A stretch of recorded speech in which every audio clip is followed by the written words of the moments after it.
Hello and welcome back. This is another Divine Partnership Coaching video, and it's going to be the third part to the Path of the Empress, Step 14. And in this one, I want to talk about imagination.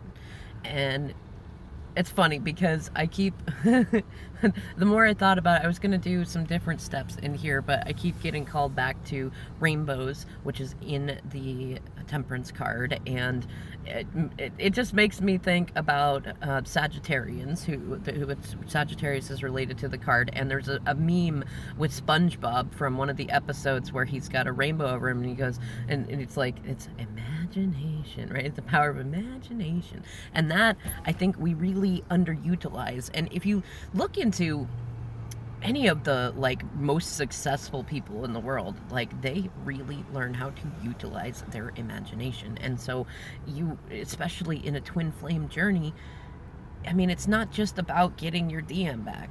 Yes, I get it, and I am the last person to harp on anybody about obsessing about their twin flame. However, there's more to life than that. And what I learned early on, Spirit kept telling me in multiple forms until I finally listened, that it was using my DM to help me learn about manifestation.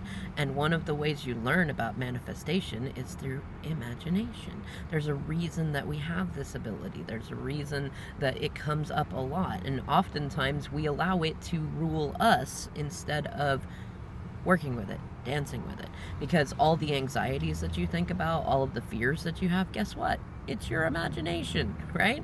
So start to alchemize that and use it in a positive way to imagine things. Now, one of my favorite exercises that I got into doing is I realized that, well, okay, so Tony Robbins calls it hallucinating, hallucinating on purpose. I hallucinate that I'm rich, right? And Abraham Hicks talks about picturing the vortex, feel the universe brings to you more of how you already feel. So you got to try to figure out how to get to that point to where you are feeling what you want. So if we use our twins as an example, then if you want union, you have to feel like you're already in union. You have to get out of the missing energy, get out of the holding energy, get out of the waiting energy and things like that, and into a place where you are allowing it to come in. Now that requires some really healthy imagination, right? And there's a few ways that this came through to me. And what I'm going to say is definitely, if you go back in some of my earlier videos and then into my more recent ones, I talk about beautiful bullshit, because that's what life is. We decide what the meaning is. It's the only thing that we always have control over, is deciding what something means or does not mean. Now, and it's funny because Tony Robbins will talk about that. It's your blueprint. And most oftentimes we get unhappy when the reality of our life does not match the blueprint that we have. But most often it's not that the reality is wrong. It's that our blueprint is off, and that we're manifesting the reality that is uncomfortable. And then, which I guess as an example could be if you were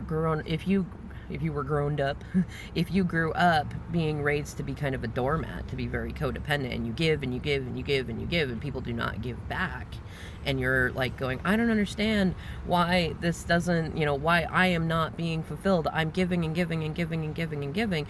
Look at your thoughts, look at what you're thinking about, look at what you're imagining, and then look at what your fears are doing. Those are in your imagination too. You're fearing that you're going to keep giving and giving and giving and not getting anything in return. You manifest more of that. Whereas if you get to the point where you're like, you know what, I'm a giver. I love giving. And it really doesn't matter to me if anybody gives anything back, because I love giving. Then you remove the fearful element, and then you start to imagine how fun it's going to be to give to somebody. One of my favorite things to do when I got into this when I was working a cleaning job for a friend in Seattle, and I was thinking about a lot of the homeless that were out, and this is when it's really started to increase in Seattle, and a lot of the tents and camping started to really crop up. I was thinking, what can I do? What can I do, And I didn't have a lot.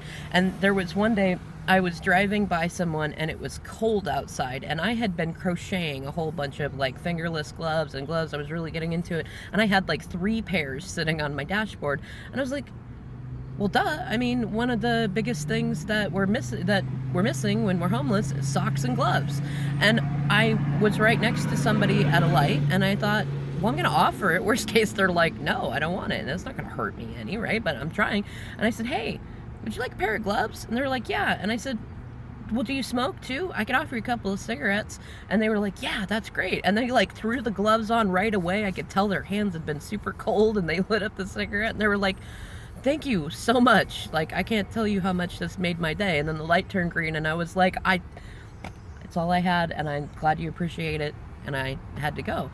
And there are other times too. I mean, I used to work for, I worked at a 7-Eleven for a little while, and this was years and years ago, and this was before they started making rules against giving away food that was like the fresh foods that they have, they throw them away at the end of the day. And I was like, that's horrible, throwing it away. I mean, yes, I know that it's got expiration date, but like if I was on the road and I didn't have any access to regular food, that food's still good. It's not actually expired. They put it that level because people want fresh food during the day, so it's still good. So I would bag it all up and take it with me, and then I'd see someone on the side of the road, here you go, you want a spicy chicken sandwich, or here you go, you want a roast beef sandwich, or I got some donuts, they're a little bit stale, but if you want them, you can have them, right?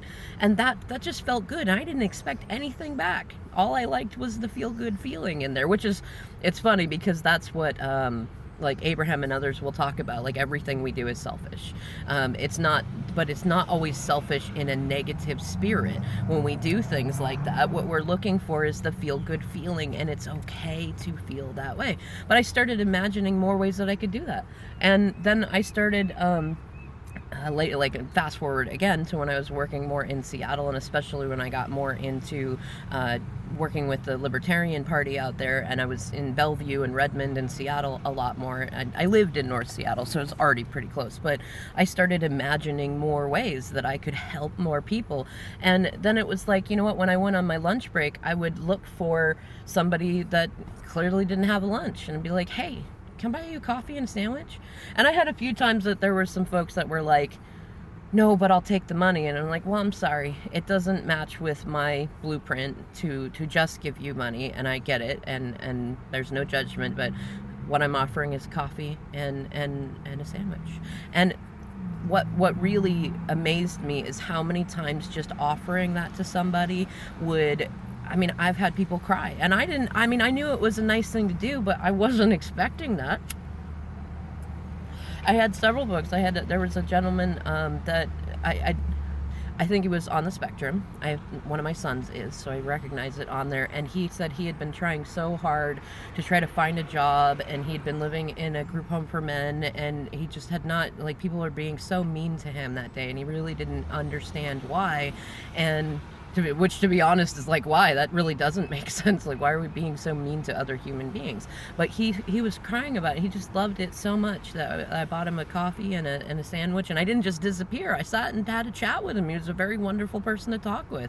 Another one, I met a gentleman who, he had his knees and his hands were quite deformed, and he was explaining that he used to be a bricklayer, and that the lie had really gotten through, and he had come up from California and was trying to get some sort of assistance and get work. And we talked while we ate lunch and had a coffee and had some smokes about like how hard it is when you get to a point to where you have chronic physical conditions and you still want to work.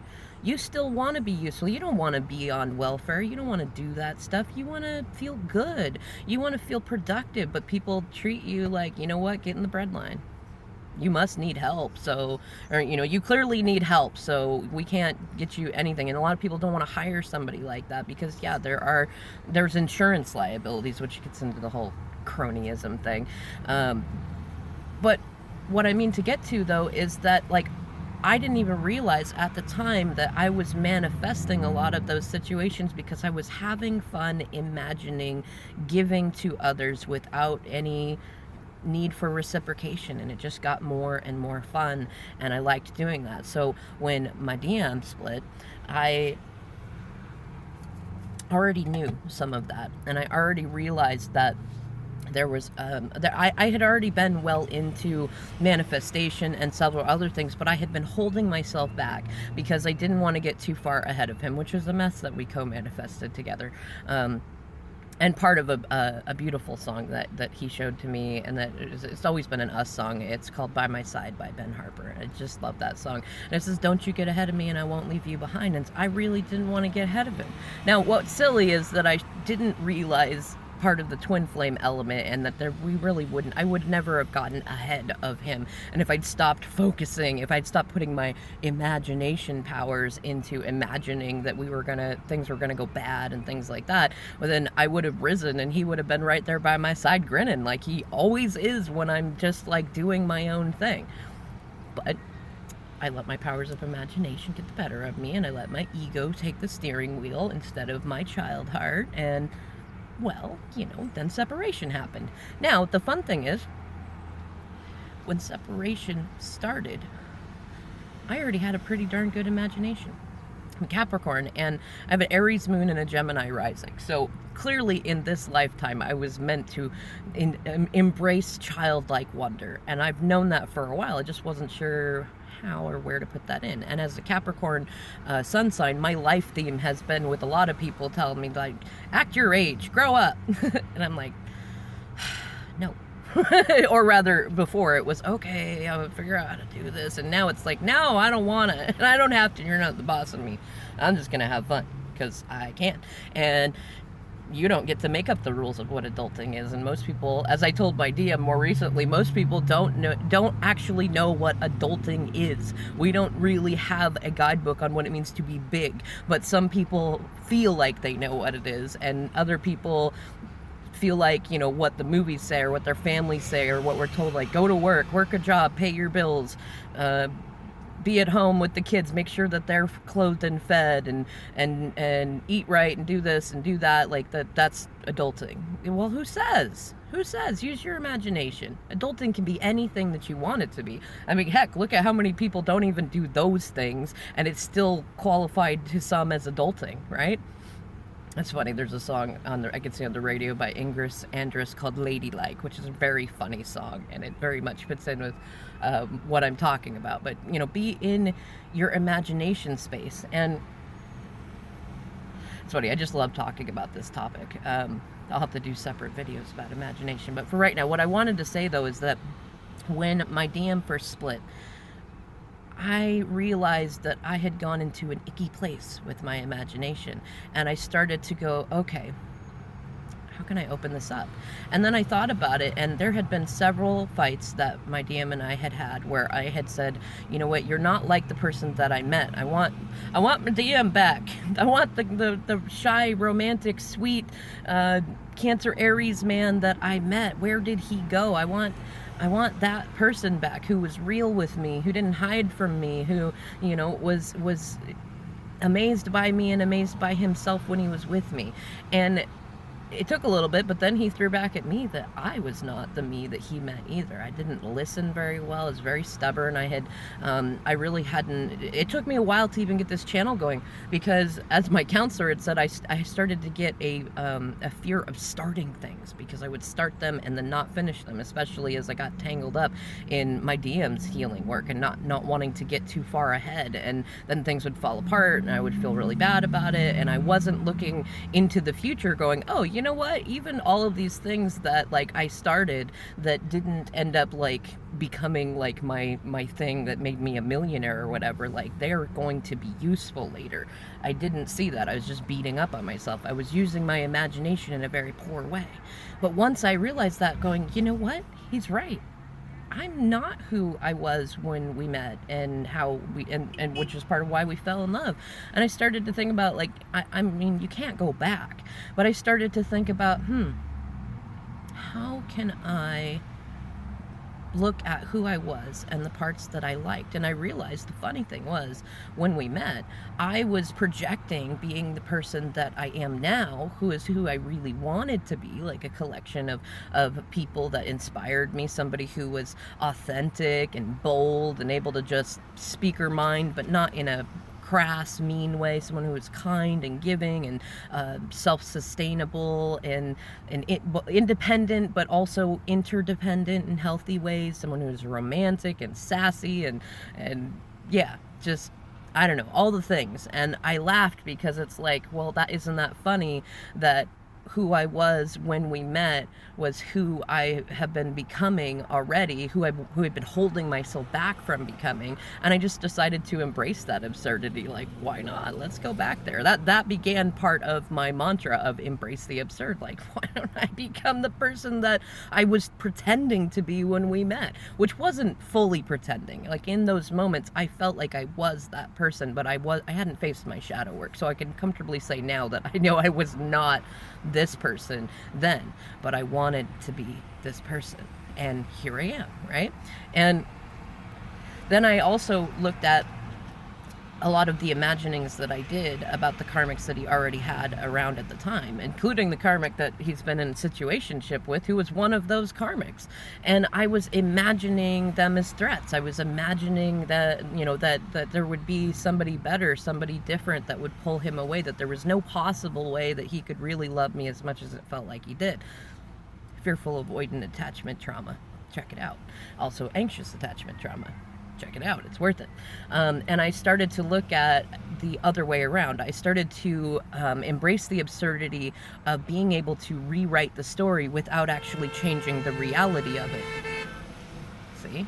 And what I looked at, I was looking for, like, I didn't want to make things up, but I wanted to look at it, and I realized, you know what, it's funny, because when I met my DM, he was already in a karmic situationship, and I was like, what was it that brought us together? Because there were many times that I got ghosted, or that, you know, and then we would be brought back together in the weirdest ways. I mean, there were cell phones, but neither one of us could afford them at the time, and the few that did come into play later were certainly not like the kind that you Uber Connect with. I mean, a text message costs money on its own, and you only had so many minutes to spare. Like, there wasn't, the ways that we got connected were divine timing. There's no other way to explain it, and it's part of what I've always loved about our story, and it's part of what he's always loved about our story. And so I was looking at that and thinking, like, even at the time, even with my morality a little bit questionable, I still did not want to be the kind of person that forced him out of his situationship. I didn't like it. It didn't seem logical. I didn't like seeing him get hurt, and I felt a lot of self-worth hits, because it was like, but I'm right here, and I love you, and you tell me how much you appreciate that I love you and the ways that I love you. Why aren't you coming to me? But I didn't want to say that stuff to him. I wanted him to be him, and if the weird toxic thing he had going on, if he felt like that made him happy, I wanted him to do that. And what I realized is funny is when our union started, like 5 years after we met, it was because I had simply, like, it's weird, I waited but yet I didn't wait. Like, anytime he left, I assumed he was gone, and that was it, and it crushed me every freaking time, but it felt like the better thing to do. And I embraced distractions, and I just said, you know what, I know I can't stop thinking about him, but I can at least not pursue him and not chase him and not do that stuff. And so I did that. And when there was finally a time when it was like, oh, his situationship is ending, like ending, I basically went up to him and said, here's a key to an apartment. It's a lot closer to your work. And we'd actually had our oldest son was about a year old by then, and in fact he was a little over a year old by then, and it made sense. And I even told him, like, look, I can't stop thinking about you. I love you so much, and I see your situation, and I'm not looking to rush you into anything right now, but here's a key to an apartment. It's closer to your work. Would you like to try it? You know? And it was a leap of faith and a half. He said yes. You know, and that's not the whole story of it, but I realized that the way that we got together in the first place was because I waited, and in the meantime I worked on myself, and I let him go do his own thing. And during those 5 years, I was not the one who was pursuing most of the time. It was him coming towards me, or being in places where he knew I would be, and I didn't even think about that until later. And then when we talked over the 14 years that we were in union, like, oh wow, I thought I was doing all the work, but that was my imagination, that was my codependence. codependent, toxic side telling me that. And when I went through and really looked at the reality of it, my story did start to rewrite itself. And then things really started to change on that level. So have fun with that. Like, go in